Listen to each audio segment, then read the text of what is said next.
I know you. I see you when I'm out walking the dog. How are ya? I'll give you a hug. Hey, y'all was monkey. How are ya? They were also close after the support back to like the shaking for, you know, like maybe a half a point here, a half a point there. I didn't know my time. You're all like,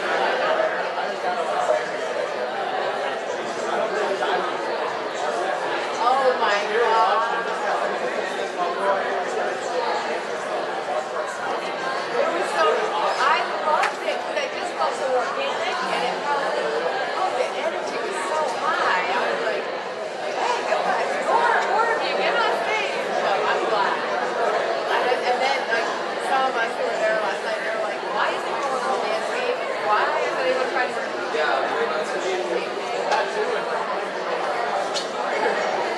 Right?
Opportunity of welcoming you here tonight. The concept of the last lecture became nationally recognized in 2007 with Dr. Randy Pausch, who gave his last lecture speech on September 18, 2007 at Carnegie Mellon. Pausch conceived of the lecture after he learned that his pancreatic cancer was terminal. Each semester, a faculty or staff member is selected from student nominations to speak for our last lecture series. The series provides an informal format for selected faculty or staff to share reflections from their life's journey and to speak to students as if it was their last lecture ever. This year, a distinguished member of the Baker faculty has been selected to deliver this prestige lecture. Dr. Sarah Crump, Associate Professor of Psychology, joined the Baker family in 2007. She received her Bachelor of Science in Psychology from the University of Washington and then earned her PhD in Social Psychology from the University of California, Santa Barbara. Because she moved frequently with her family while growing up, including finishing high school in Melbourne, Australia, Crump became interested in studying stereotyping and prejudice. She learned that people had developed fairly consistent stereotypes of Midwesterners, Californians, Americans, and so on. This observation led her to study social psychology. With all of these accomplishments behind her and more surely to come, we pause for the night to receive her message. Please join me in welcoming Dr. Sarah Crump.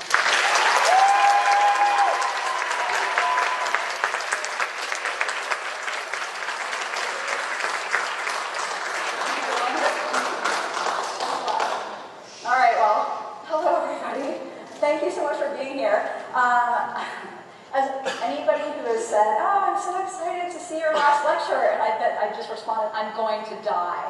I'm so nervous, I don't know what I'm going to do, but despite that, I've been getting so many kind responses and messages from people, and I was here at 8 o'clock, actually 7:35, because I was nervous. I wanted to avoid the rainstorms. So I got here a little bit early, and I just had run to the bathroom. As I walked out to the lobby, I randomly see my Uncle Bernard standing in the lobby, and then he has said, I have a surprise. Your Aunt Nancy is here as well. So I have my Uncle Bernard and Aunt Nancy in the audience. Thank you guys.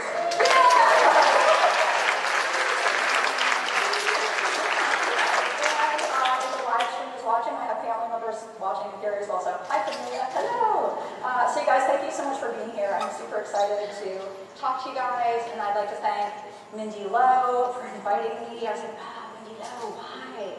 I'd be so scared, but thank you, Mindy Lowe, for inviting me, and Ajane for inviting me on behalf of SAC. Thank you to Dr. Murray for always showing up to these things and supporting us, which is so sweet.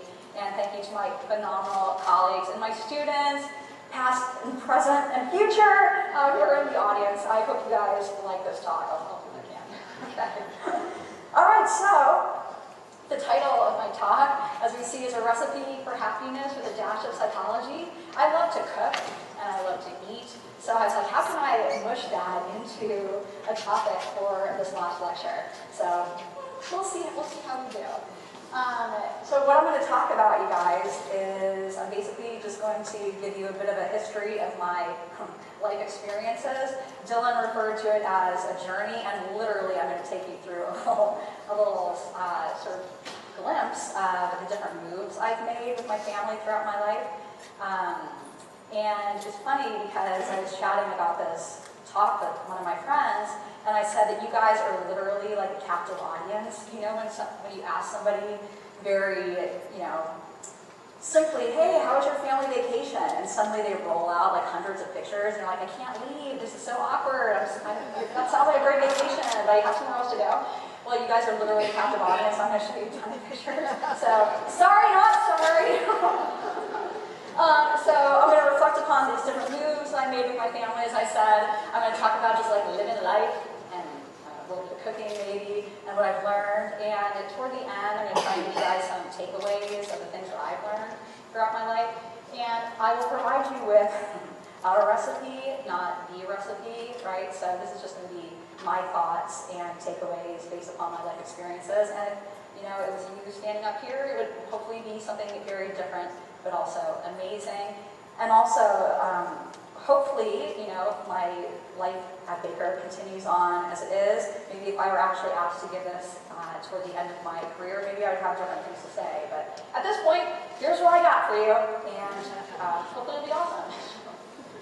Okay, so I moved around a lot, as I mentioned, growing up. I'm just going to go through really super briefly a little list of places that I've been. I was born in Aurora, Illinois, and I don't remember that at all because I was just there for a year. And then I moved to Peoria, Illinois, preschool to about, second grade. I was young. I don't remember how long I was there for. Then I moved to Lafayette, Indiana, which is about second grade through fourth grade.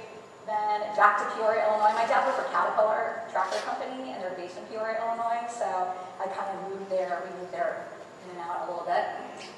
Ooh. Intriguing. There's a button I can push. Aha, there we go. Then I moved to Issaquah, Washington, which is a suburb of Seattle, for 7th grade to about middle of 11th grade. And then after that, it was to Australia, which was super cool. And then after Australia, college in Seattle, Washington. And then after that, to, I think it's not working.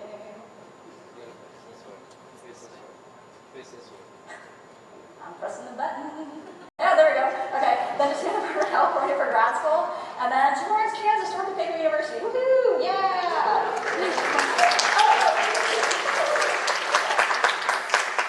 So you guys, I'm going to skip ahead a little bit. We're not going to go through all of this stuff ad nauseum. I'll skip ahead a little bit to Peoria, Illinois. We lovingly refer to this as Peoria the second time. This was when I started to have some memories that lasted. Certainly, this was going to be sort of traumatic move experience number one. Before this, when we moved, I had no idea what was going on because I was so young. But in Peoria, I was just a normal kid, right? I would play with the neighborhood kids. We would ride bikes. We would have sleepovers at our friends' houses. We would try to stay up as long as possible until midnight and watch horror stories and things like that. So we had fun, good times. During that time in my life, I have distinct food memories of my mom cooking things like mashed potatoes and meatloaf and mashed potatoes and Swiss steak and basically anything with mashed potatoes. I am a lover of the mashed potatoes, and so one really distinct food memory of this time was that for my 16th birthday, I think my parents mushed some mashed potatoes into a bowl, flipped the bowl upside down and put a candle in it, and that was my birthday cake. Yeah, mashed potato birthday cake is the best of all time. So it's really fond food memories. My mom likes to cook us a lot of good things, a lot of good birthday cakes, that's her thing. I mean, this thing has like a mind of its own. So around this time, I was doing things in school, like I was in a band, I played the clarinet, I was learning how to play piano. I'd also just made a cheerleading team. This was in the middle of 7th grade. And as a fun Crump family memory, I'll never forget, my dad rolls into my bedroom, and my brother and sister are there, my mom is there, and he brings out a globe, and he flips it around, and he says, "Okay, family, we're moving to Seattle, Washington." And I was like, what? Like, there were hysterics, there were tears. I mean, my brother was 5 years younger. I think he had no clue what was going on. My sister and I were just like dying. We were so devastated. And so, yeah, sure enough, we were going to move to Issaquah, Washington, which is a suburb of Seattle. Now, it's funny because when we tell this story, my parents were all traumatized. They're like, "Oh, Sarah had just made the cheerleading team." I think they're more traumatized that they had to cut me out of cheerleading than I was. I was like, I don't care. I was just bummed that I was going to leave my friends. So anywho, we pack up and move to Issaquah, Washington. Yeah, there's a trauma. There's trauma. Okay, that was my face at the time. All right, so anyway, we moved to Issaquah, Washington. Now, I was going to try not to throw in dates so as not to date myself, but it doesn't matter. Okay, I'm 42 years old, so this is in the 90s. All right, we moved to Seattle right in like the early 90s. And it was hard, you guys. It was super hard because we had moved. This was in the middle of 7th grade, so we moved in December. So we rock up to this new school in like January or February, and all the friendship groups had already been formed. I remember very distinctly coming home after the first day of class and just crying, and my dad hugging me because I was like, how am I going to make any friends? Like they're already taken. I mean, fortunately, my sister's a year younger than me, so whenever we moved, we always said, okay, well, if we don't have anybody to sit with at lunch, we'll sit with each other for sure. So we always at least had each other as a backup. Eventually, I ended up making some nice friends. So middle school ended up being okay. That's actually a picture of me probably early in the morning. That's generally what my face looks like in the morning. Because like, don't touch me, don't talk to me. I'm not a morning person. As my colleagues know, I'm not a morning person. Probably me also reacting to having to do this horrible move. Anyway, middle school ended up being okay. I ended up making some friends. We were like uber weird. That's all we need to know. But we ended up making some friends. Then high school rolls around, and high school is ... All right. The reason why I say high school was ... is because it was fine initially. I got my driver's license, that was super cool. But then had the experience, as maybe many of us have, where all of a sudden your friends just like stop talking to you all of a sudden, and you're like, wait, what did I do wrong? And you become totally traumatized. I can't really see you guys, but has anybody ever had an experience like that where people stop talking? I can see some hands. I can see some hands raising in the air. I ask my students this in Gen Psych all the time, or in Social Psych and everything. This is not an infrequent occurrence. But it was when this happened that I started to get interested in this idea of like ostracism. Ostracism is a really powerful thing. Like, it can be used for the power of evil, basically. Ostracism is when you basically you ignore people, you leave them out of things, that sort of thing. And you know what happens to people when they are ostracized? Well, first of all, it really sucks. It really sucks. Some research suggests that when people are left out or ignored, or they feel like people aren't talking to them for whatever reason, the same areas of the brain that light up when you're in physical pain are activated when you're ostracized and left out by other people. Because, right? It sucks, you guys. It sucks. So I think that kind of shaped me as a person a little bit, as it maybe shaped all of us who have had this experience.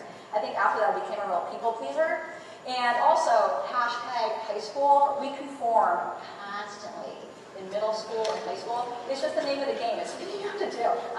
Yeah, so as promised, sometimes in Gen Psych, when we're talking about like who we become friends with, and I also mentioned how it sucks when you leave people out. One thing that you do in order to sort of rebound from being rejected by others is to like hardcore conform. You can become a people pleaser. You try to do all of the things that you can just so that never happens to you again.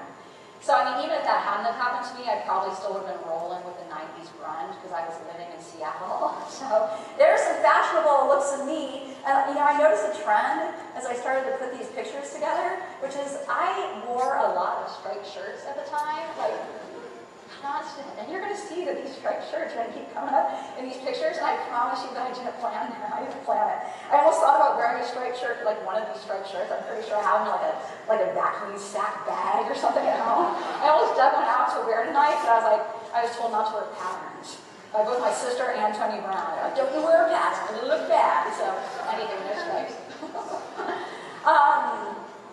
Okay, so high school ended up being fine, but after that moment, like I was a little bit, adrift. Like I didn't really have my peeps. I mean, I still hung out with my band friends, but I was a little bit adrift. But before I transition a little bit, let me tell you about some classic food memories of the time. At this point in time, I have a really good memory of turning 16, and my dad went out and got me like 16 bags of Twizzlers, like family-sized bags of Twizzlers, because I love Twizzlers. And I was turning 16, so why don't you just get your daughter 16 bags of Twizzlers? It's awesome. They freeze really well too if you do that. So that's my gift to you. In addition, the power went out in our like Issaquah and surrounding areas for about maybe over a week. And so we couldn't go to the grocery store, we couldn't bring things home because the refrigerator was obviously not working because the power was out. So we went to a neighboring town, whatever, called Bellevue, and we went and got some Thai food there. And I'd never had Thai food before, and so now, not infrequently when I eat Thai food, I think of that time when the power was out, in the fall of 1990, whatever it was, and we enjoyed some Thai food. So those are some classic food memories. But here's the deal. Okay, and then we're going to see a similar theme here. My dad rolls in with a globe, and he has to twist it a little bit further this time and point to now in the middle of, you guys imagine yourself in your junior year of high school. For some of you, it wasn't that long ago. Imagine your parents telling you that you're going to be picking up and moving all the way to stinking Australia. So, you guys, who here would think that would be traumatic? Out of curiosity. Thank you, you guys. Thank you. It was totally traumatic. We were devastated. There were hysterics, drama, tears, all of the above. Yep. So December, middle of my junior year, we pack up and we move to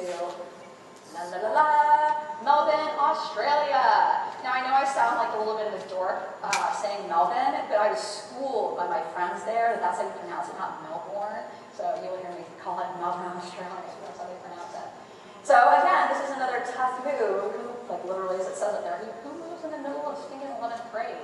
Now, because of the seasons are swapped down there, they started their new school year in January or February. So we moved down there in December, and we have to start the school. I start my junior year again in January. So that happens, and okay, food hungry. Why not? We moved down there, and my dad had gone down a little bit before we had to find us a house. And there was no food in the house, so we went out and had dim sum for the first time. Has anybody ever had dim sum before? It's like little dumpling-y things, a little steamer. Some of us have, that's cool. We also tried chicken feet. There's not a lot of meat on chicken feet, it turns out. Oh look, I mean, it's advancing now. I'm not even, it's so exciting. It's just like the power of my mind is advancing this thing. Now, when we moved down there, my dad and my mom actually gave us the choice of going to an all-girls school or a co-ed school. And surprisingly, my sister and I decided to go to the all-girls school. But you're like, well, what about the boys? That's fair. Okay, that's fair. I think the campus was just a little bit nicer, so that's why we decided to go to the all-girls school. But hey, students, you guys see what we had to wear? Do I have a point? You can see the picture, can't you? Yeah, that's a uniform. And it's ugly, right? It's like this brown and beige monstrosity. It's like a bag. But you know who loved a uniform after a while, but you didn't have to think about what you're going to wear every day when you roll out of bed? This guy. I just loved the uniform. The uniform was the coolest. But on my first day of school, like as Dylan read to you guys, my first day of school, my sister had the exact same experience. I'm sure my brother did too, because we went to the girls' school. Ivanhoe Girls Grammar School, and my brother went to the Ivanhoe Grammar School, which is the boys' school. And on the first day of school, my sister and I rock up, and all like the second we opened our mouths, they could tell that we did not belong. All right, and so they came up to us, like the girls came up to us, and they were like, "Oh my God, are you from America?" I can't do an Australian accent. That's a 90s Valley girl accent. And we said, "Yeah," and they said, "Oh my God, is your school like Beverly Hills 90210?" You guys know that show, right? I'm not quite that old yet. They revamped it. All right, Beverly Hills 90210. And we're like, no. And then they said, "Oh my God, do you guys bring guns to school?" Also no. So yeah, those were the stereotypes that they had of Americans. It was ridiculous. And I wanted to like come back and be like, "Oh, did you guys like ride kangaroos to school or something?" Lame. I didn't want to do that. I needed to make friends, right?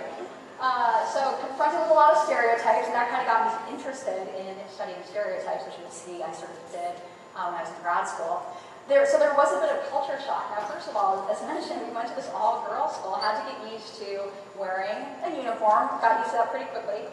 Had to get used to like learning how to tie a tie, because what you see in the second picture is the winter version of the uniform, and you have a spiffy little tie that you would wear to school along with that little uniform.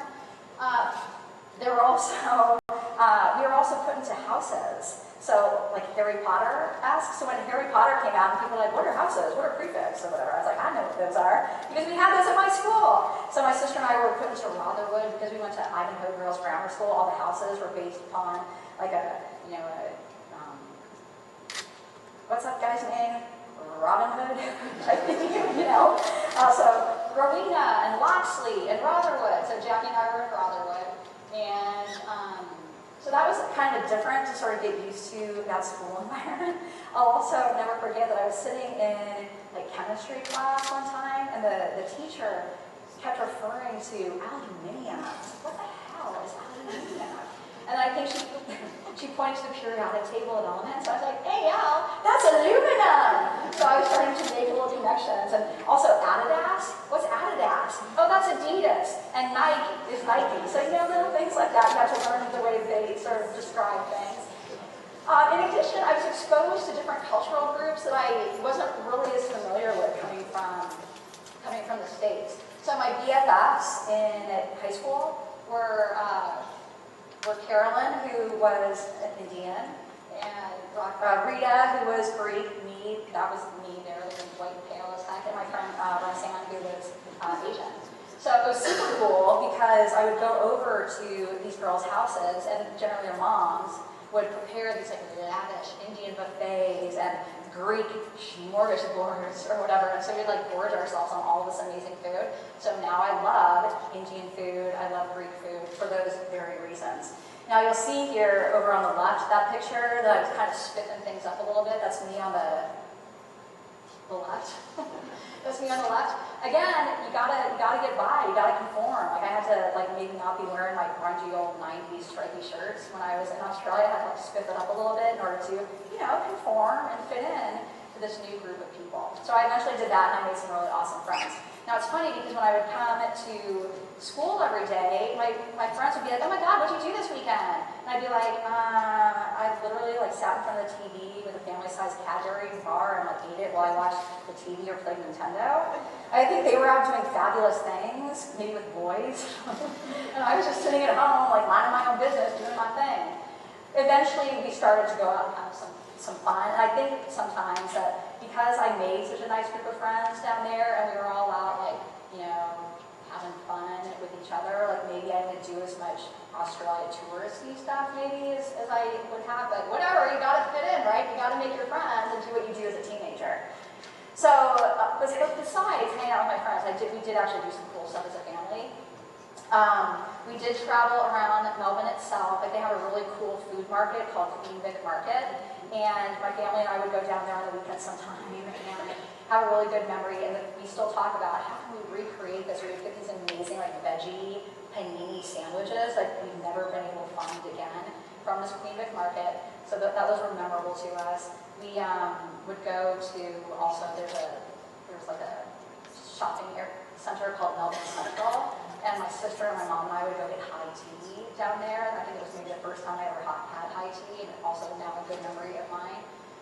And we also were able to travel around Australia more broadly. Like we did the Great Ocean Road. We went to Sydney. We went wine, like grape picking at a winery. We did all sorts of fun stuff. I mean, heck, Robin Long, are you feeling what I'm feeling right now? I think you are. Robin Long and I are going to try and go to Australia with you all in 2021. So just think of that. If this stuff at all sounds cool, or you have an anxiety to go to Australia, think about signing up for that trip. It's going to be a summer trip. Also, we went beyond Australia. When my sister and I were in choir in school, and so we had the opportunity to go to England and Germany and sing the Vivaldi's Gloria. Marcy, you're out there, aren't you? Do you know what I'm saying? All right, so I'm not going to start singing, even though I really want to. It's just moving on its own.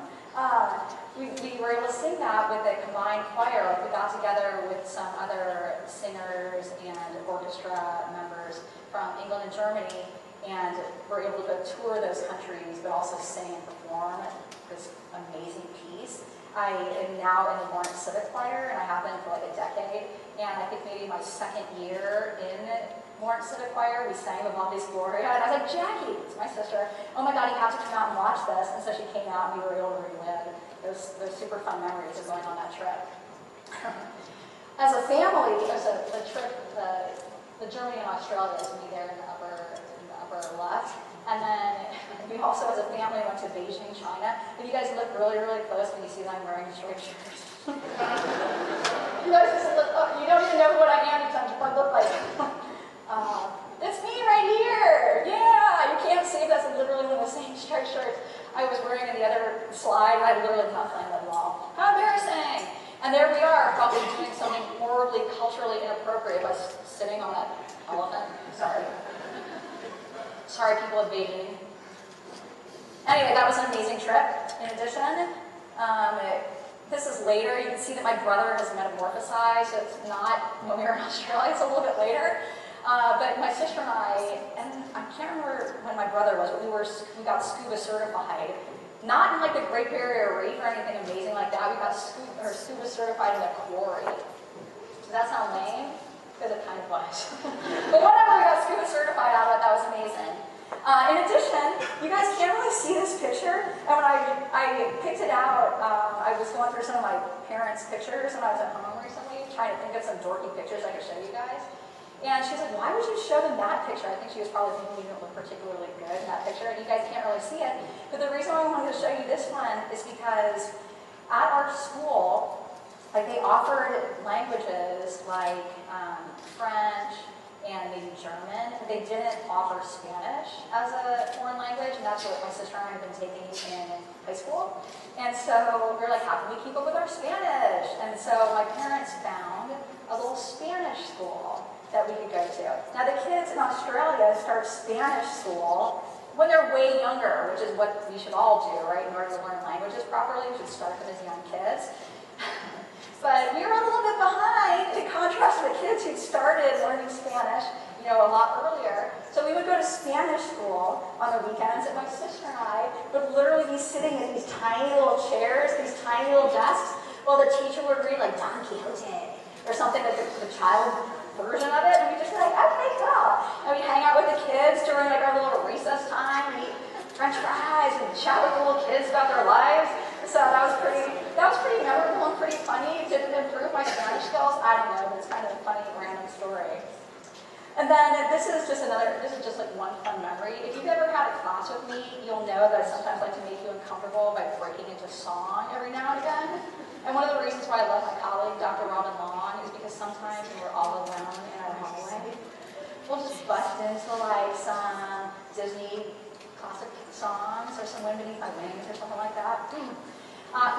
So I had the opportunity to maybe make that magic happen by doing a little, you know, soloing, if you will, with our school jazz band. And so I did sing Wind Beneath My Wings and a little jazzy version of Stand By Me.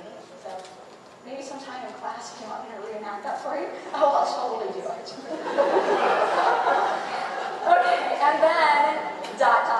Goodbye, Australia. I loved you so much. Now, the reason why there's not 2 exclamation marks suggesting drama, and well, there was drama and tears, is because this was a move I actually made on my own, all right? This was something that I did, not my family.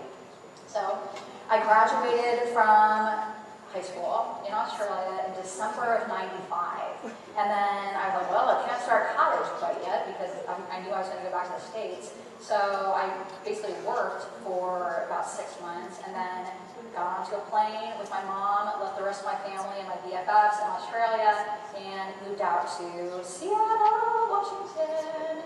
Lily, where are you, girlfriend? Is she out there? Lily? Nothing? My Seattle peep left me. It's cool. Oh, you're in the back! I see you! Hi! I see you! Let's go dogs! Yeah! All right, anyhow. Lily and I bonded over our love of Seattle. All right, so I got accepted to the University of Washington in Seattle, and so that's where I went to college, and now I'm always a devoted Husky. Go Huskies. If you see a red car in the parking lot with a Huskies license plate, it's mine. Be nice to it. Okay? Be nice to it. So you guys, imagine, well, I mean, how many of you guys, I know some of you have, how many of you guys left your families at quite a distance to come to college? You like moved away, quite away. Yeah, a good number of you. Was I super happy about that? No, like I've never been depressed in my life. I was for sure depressed when I started college. I remember my mom, she basically, you know, went with me, thank goodness. And when I started, like, I'll never forget, like, I got settled into my dorm, like we had, you know, brought a bunch of stuff, we had bought, you know, unpacked me, I'd met my roommate, I was in something like the NLC, we had 4 rooms. Well, we call them cluster, like a living room area and a shared bathroom.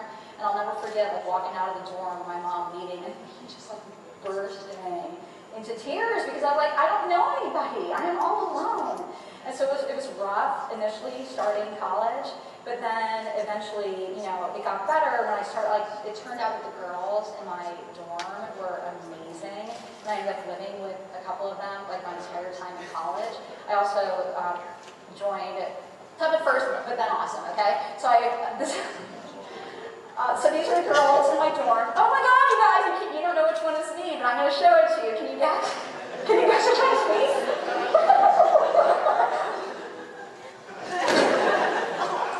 What am I wearing?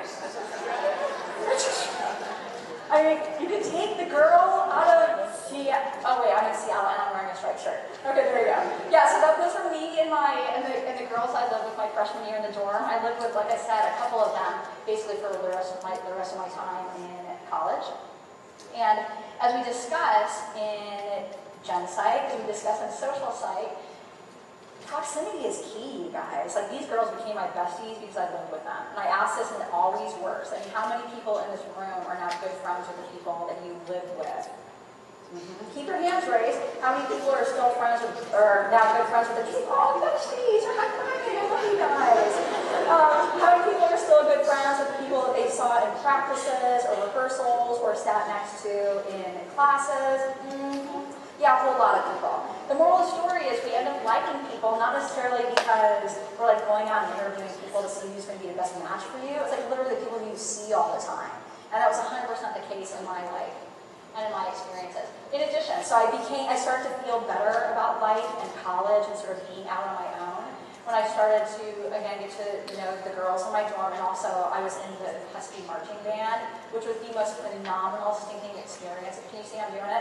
The most phenomenal stinking experience of all time. I played clarinet. Can you see how we cleverly put them onto the chain link fence there?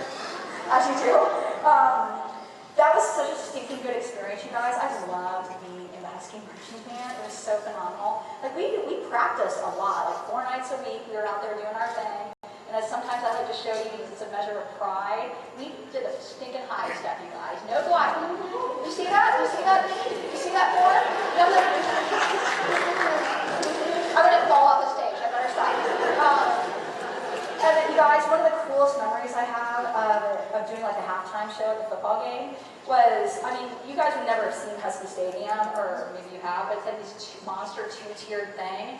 And we would be out in the middle during our pregame show, and we would be playing like the Star Spangled Banner or something like that, and just to hear like people in the crowd, like thousands of people singing the Star Spangled Banner along with us was stinking amazing. And then the cheer team would do a thing where they'd get one of the big stands to be like, "Go!" and the other stand would go, "Huskies! Go!"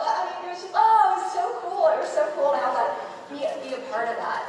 In addition, I had a lot of hardcore Husky University of Washington pride because of being in the band. Like, right, we were the ambassadors. We had a lot of school spirit, and that's still instilled in me now to this day. So we see, like, in that third picture there, me standing next to the tall guy, who's my friend Jeff, and then my friends Amy and Kristen, who were my friends that I lived with in the dorm. This was our senior year, and then Peter was one of our roomies at the time. So again, made a lot of really good lifelong friends in college. I also developed my independence because I like to pepper in the food stuff as much as possible. I was super excited to move out of the dorms my sophomore year because I wanted to start cooking on my own. I was telling, I think, some students a little while ago that in the dorms, they would start rolling out like chicken burgers and fries at like maybe 10 p.m. at night. So I'd like go to the cafeteria I'm like, I'm not even hungry. Why am I eating chicken burgers and fries? And I feel like I just packed on weight, freshman, whatever, no big deal. So I was super excited to move into my own house and start cooking on my own. And when did I start cooking? I started cooking all the recipes that my mom would make for me when I was a kid. Like one of the first things I made, it wasn't mashed potatoes. I didn't feel ready for that. It was like something called oven easy chicken, where you literally put like a chicken breast in a bag with like some seasoning and like crushed up like cornflakes. Yeah, you put it in the oven and bake it. It's all crispy and yummy. I remember with pride making some oven easy chicken. In addition, I tried to be like a good Martha Stewart in that time, not like a felonious one, like a good Martha Stewart, where I would bake like elaborate cakes and stuff for my friends' birthdays. Because you guys, like that's just how I showed my friends that I loved them, that I cared for them. I would bake for them and try to do things for them. I also importantly figured out what I wanted to do with my life. Sometimes when the freshmen come in and they do senior interviews, I tell them the same story, so I apologize if any of you guys have heard this before. But I had the opportunity when I was in college to, well, first of all, let me reverse it back a little bit. I had never taken a psychology class when I was in high school because Ida Good Grammar School did not offer a psychology class, so I hadn't taken one. So I was super excited to take a psych class when I finally got to college.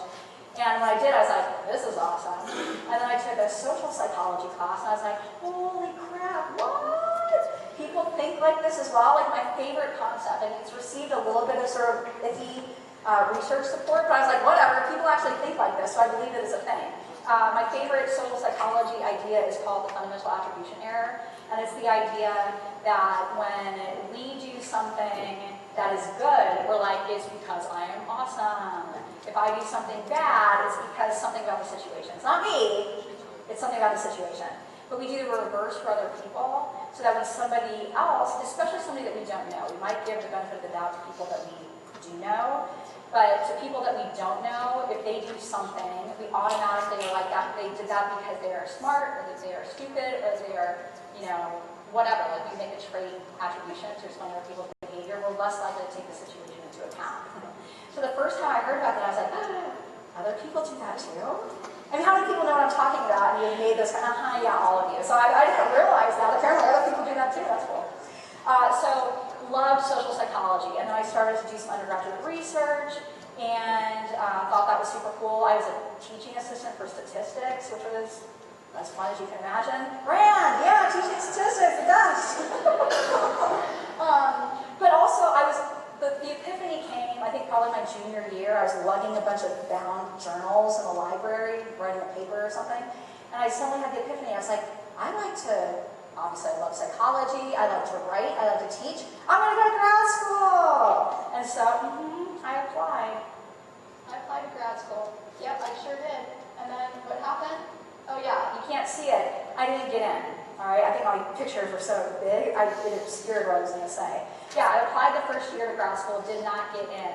And so, yeah, that was a bummer, okay? That was a bummer, but I just kind of kept working. I took the GREs again. That's a test that you take in order to get into grad school. And so I took that again, not once but twice, and finally, eureka, I got into grad school. And so then, picked up, moved to Santa Barbara, California. California in the house? Janine, I know you're down there. Oh, yay, hooray! You guys, here's the thing that I want to tell you about grad school, and I tell this to my seniors in our portfolio lab class. In grad school, you have to be ready to check your self-esteem at the door. All right, you are there to learn. You're not there to be entitled. You're not there to be like, I'm smarter than you. You're there to learn from people, okay? Because the people who you're learning from are going to be the ones who eventually write you letters of recommendation and help you get jobs in the future. In addition, I was chatting with my personality study students, I think just last week, about how when you are in grad school, you are in there with people who are like, kind of smart and stuff. And so the chances are, it would be super if it were the case, but the chances are pretty small that you're going to be maybe the smartest person. Somebody else is going to be. So I told my students, I was good. I wasn't that good. I wasn't the best in grad school. And so you have to do something to protect your good old self-esteem. So the way that I did it was I was like, I'm just going to be everybody's friend. I'm going to be the bestest friend there is. And so I tried to do that. I think it worked because I made, again, some amazing lifelong friends. And you can see I'm not putting up stuff about like what I did my research on. It was like basic stereotyping stuff. What I'm showing you now is pictures of my besties from grad school. Oh look, there's us going out to the clubs in Santa Barbara. There's us going wine tasting over the hill in Santa Barbara. There's us bowling in Santa Barbara. And I'm not wearing a striped shirt, so you may not recognize me. But can you see me rocking an inflatable guitar? Yeah, that's me! My friend Guzman was doing some karaoke. Yeah, so we did some mad karaoke. It was awesome. So super cool. In grad school, just like in college, I figured out what I wanted to do with my life. I learned at that time I was doing a ton of research, but I also had an opportunity to teach a couple of classes. And what I found, what did I like spending my time doing? The thing I liked spending my time doing was my teaching. All right. So I was like, I love research, but I love teaching. So in grad school, I figured out that that's what I wanted to do with the rest of my life. So when it came to applying for jobs, I applied for small teaching institutions, kind of like Baker University. And so lo and behold, and then, I got a job at Baker University! Yay!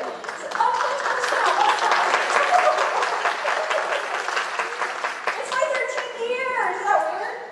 But awesome. Yeah, so I got a job here. And you guys, I'll never forget, I came out. Oh, look, yep, see, that was my first year. There's Tony Brown. Looking good, Tony Brown? I see you. And Wendy Bourne and Mark Carter, who were my colleagues when I first started at Baker. There's me in my first office. You might not recognize it because every office that Tony Brown goes into, he paints the little orange. So this is Tony Brown's office, and it's a pre-orange wall. But looking excited, I figured out like my first year teaching here, you guys, I was just like, oh, this is awesome. My colleagues are super nice and friendly. My students are amazing. This is so cool. And I'll remember, Tony, I don't know if you mentioned this to me when I was out interviewing, but you may have said to me, oh, Baker University for some people is just like a place where they started their first job, or maybe they go off and get another job somewhere else. And I was like, I think if I like Baker University, I'm going to stay. And I'm tired of moving around. I've been moving around all my life. I'm tired of it. So I'm still here, so that's super. So, what have I learned? I mean, first of all, here's some fun pictures of our students. I'm lucky that when I go to conferences now, every now and again, if I'm super lucky, I can see some of my former students, which is like the coolest thing ever. So, that was a long walk through my life. Let's go through some things that I've learned. I kind of already mentioned some of these things. All right, thing number one is, and this might be pretty earth-shattering. Well, this one's not earth-shattering. None of them are. They're all pretty simple. Moving sucked, as I kind of tried to explain to you all, but I think it made me who I am. It made me sort of not like change in some regards, would be pretty open to it in other ways. Like, I'm pretty able to, like, ideally get along with people for whatever reason. Like, maybe I conform after, in order to sort of immerse myself into an environment and become comfortable. I also love different foods. I love travel. I love different cultures. I think a lot of that comes from moving as much as I did. I had the opportunity in the fall of 2013 to teach at Harlaxton, which was the most amazing experience ever. How many people have been to Harlaxton or have studied abroad? How many people want to? Okay, that's what I like to see. Very good. So it was neat because when I taught at Harlaxton, I was wondering what was it going to be like? Like, am I going to be able to travel on my own? Will I feel safe? Will I be able to do it? Turns out the answer is yes. Like, I went to Paris, I went to Barcelona, I went all over the place. When I came back to Baker, a couple of years later, Brett Knapp, who's an art historian, art history professor, he took a group to Greece and Turkey, and that was an amazing trip. I loved reading Greek and Roman mythology when I was a kid, so it was super neat to go there. Then these are some of my grad school friends who I still pretty frequently travel with. We recently went to Lisbon, because I was like, hi girls, I'm turning 40. I feel like we need to go to Europe or something. Ha! So that's totally what we did, which is awesome. Whoopsies, I did it again. Darn it, Sarah.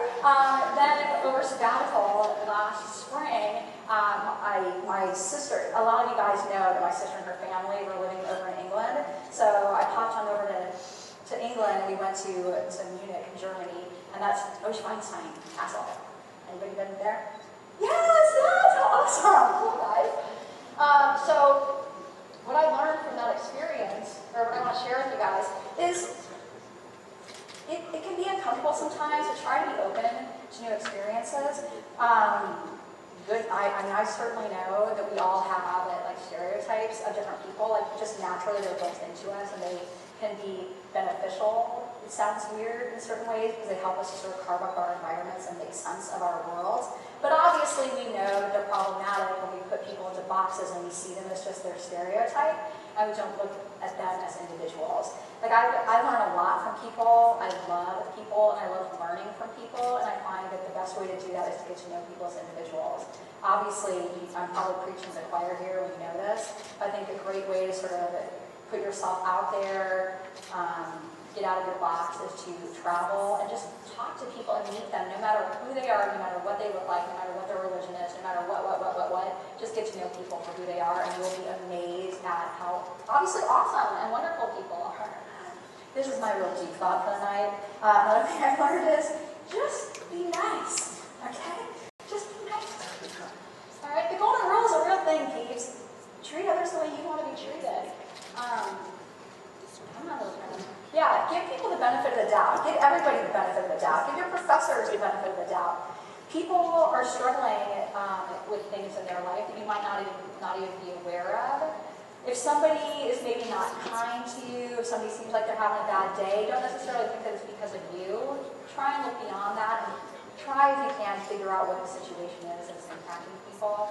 Because well, it's just a nice thing to do. And hopefully maybe they will do that for you if you're having kind of a crap day.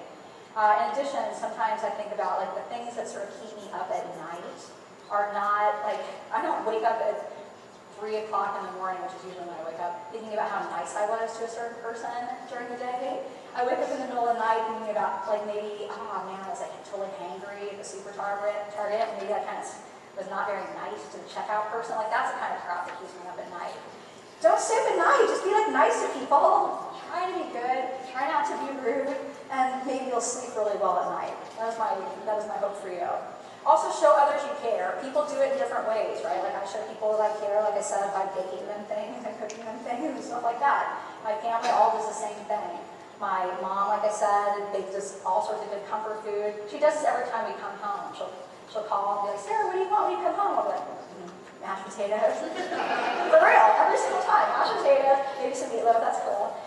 My dad will make chicken soup. My brother took it to the next level. He went to culinary school as a chef, and he will literally spend hours and hours and hours in the kitchen. As my mom says, like making, dirtying every pot and pan in the house. But he cooks amazing food, and he does it to show that he loves you. My sister likes to joke that she's a short order cook for my 3 little nephews because she will literally prepare them like amazing individual breakfasts every morning. And the reason why we do it is to just show people that we care. So you guys think of what you need to do, or how you can help, how you can show people that you care. Also, this is a tough one. Try not to hold grudges. Like when you hold grudges, that's the thing that keeps you up at night, as you sort of think about how a person like totally wronged you, and it's almost kind of, I don't know, delicious isn't the word, but you sometimes like to perseverate and think about like how somebody wronged you or the thing they did that was horrible to you or bad. And that kind of riles you all up. I mean, if you guys kind of get immersed in that sort of thought process, it's just going to wear you down and make you sick, potentially. So if you can, I mean, not everything you can, but if you can, just kind of let that sort of stuff go. You don't have to be besties with the person who has wronged you, but try to give them the benefit of the doubt if you can, and try not to hold grudges if at all possible. I know that was a hard one, for sure. That's a hard one. Also, another thing is follow your path. Like when I started college,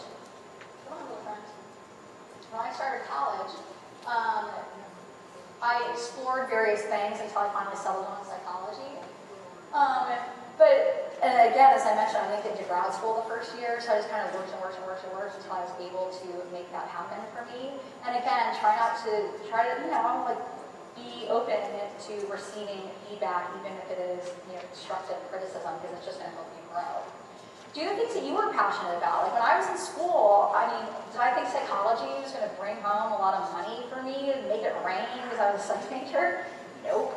But that's okay, because that was the stuff that I loved to do. Like at the majors fair just yesterday, I was telling some of the freshmen, just take classes, and the way you decide what you want to do is just keep doing what you love. Like if you're particularly interested or passionate about a particular topic, keep following that path until you find the career that you want. Like, even if you're not making a ton of money, if you're doing what you love, then, well, like they say, it's not going to feel too much like work. It's just, you're just going to love it. In addition, have a vision, but embrace change. Like, you guys, sometimes our lives don't work out exactly as we had envisioned. I mean, certainly when I was a young kid, I envisioned I was going to be probably a stay-at-home mom, which would have been super. I was going to take care of my kids and my husband, all that kind of stuff. But am I doing that now? Nope, sure aren't. Not married, don't have kids, but instead I have a job that I love. I have students that I love. I have family and friends that I love. And I laying awake at night feeling sad and lonely? Hell no. No, I'm not. I'm perfectly happy. I've got a damn good life. So that's the moral, just embrace change. If stuff doesn't work out exactly as you had originally planned, embrace it. It will be okay. It will be okay. So students, I just want to share some reasons why I am also a super, super happy generally person. Is like my cup runneth over, and I'm going to tell you how in these next few slides. First of all, as I've already mentioned, I stink and love my job. Sure do. Yep. Just struggling to bring up some pictures. Oh look, it's my colleagues. It's just happening. It's just happening. I just think I press very excitedly, and then all the pictures come out. Yep, it's happening. Not even touching it. You guys, My colleagues there in psychology are just so stinking fortunate. I feel like we complement each other in various ways. They have been so stinking supportive of me always. My colleagues throughout Baker, like Mark, who's my former chair, who passed away in June, it was a good friend of mine, a wonderful chair, and a wonderful colleague, and I miss him very much. But I've also done like a ton of great stuff and fun random things outside of Baker University with my colleagues who continue to make me laugh, be my friends, support me, inspire me constantly. So I count myself so stinking lucky that I work at Baker University with such fabulous people. But you know who else is up on that slide? My phenomenal students. I love you guys so much, I can't even handle it. I can't even handle it. I had Erin Joyce, who's up there, up on the left. She came in to observe my class yesterday. And who's in personality psych right now and out there? I see you. I love you guys. You want to know why I love my personality psych students? It's because, well, all of my students, is because I told them, I just get so like, I don't know, excited about the information that oftentimes I'll like start rambling on and I'll be like, and I do this in Gen Psych too. There'll be one more point that I need to put up in the PowerPoint slide.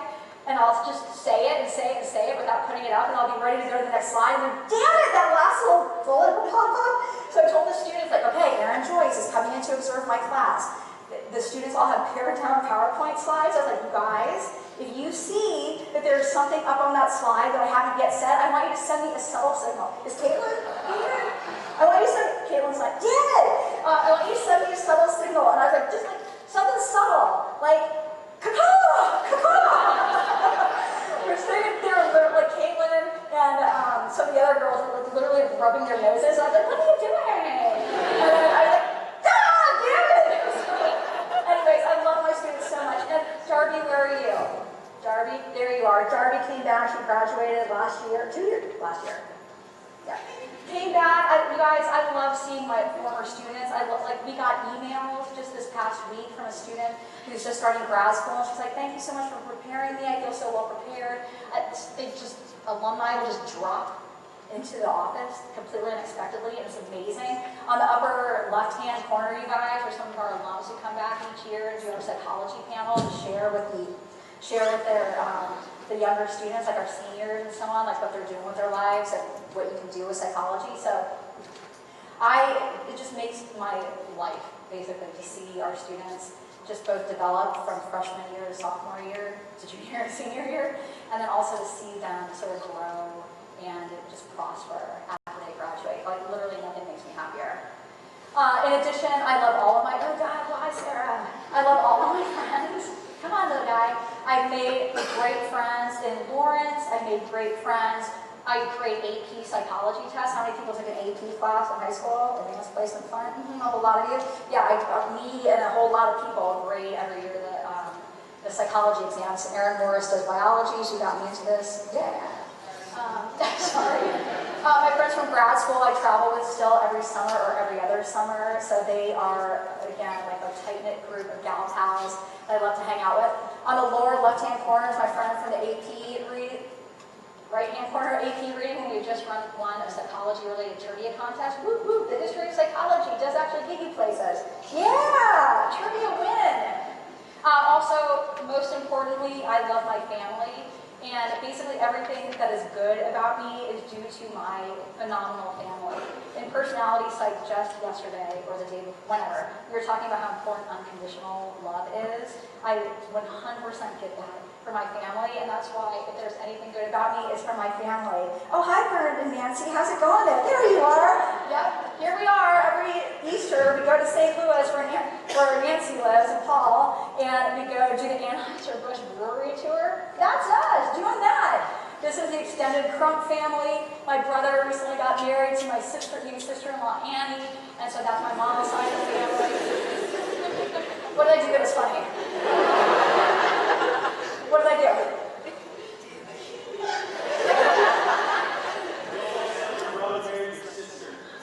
Oopsie poopsie. In-law! She's my new sister-in-law. Thank you. Thank you. That's my cousin Anne who went to KU. It's like, so, that's awkward. That's not how our family is. You guys, those are my 3 cute little nephews who I talk about all the time. They're amazing. That's my mom. my whole entire life, like my mom and dad, my brother and sister, like, they're my favorite people. Like, I laugh more with my brother and sister and my mom and dad than with anybody else. Like, I love them, okay? So everything good about me is 100% due to them. So anyways, that's just a clip before I start leaving. So this is super cheesy, and because I'm stinking talking about food, I can end on a cheesy note. So thank you. My recipe is 1 part being open to trying new things. Okay, put yourself out there. Next is 1 part kindness to others. Next is 1 part following your path to happiness. Next, 1 part surrounding yourself with the people that you love. And then, you guys, that's literally my recipe. Now, I want you guys to think about what's yours. And that's it.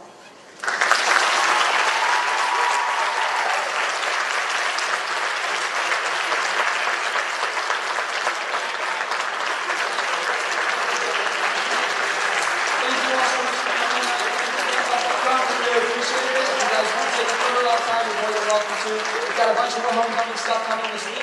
Tomorrow is Throwback Thursday, so make sure you wear your best throwback outfit. If you'd like cookies or something to drink, go ahead and head outside. Thanks so much for coming tonight. We really appreciate it. Have a great evening. Bye.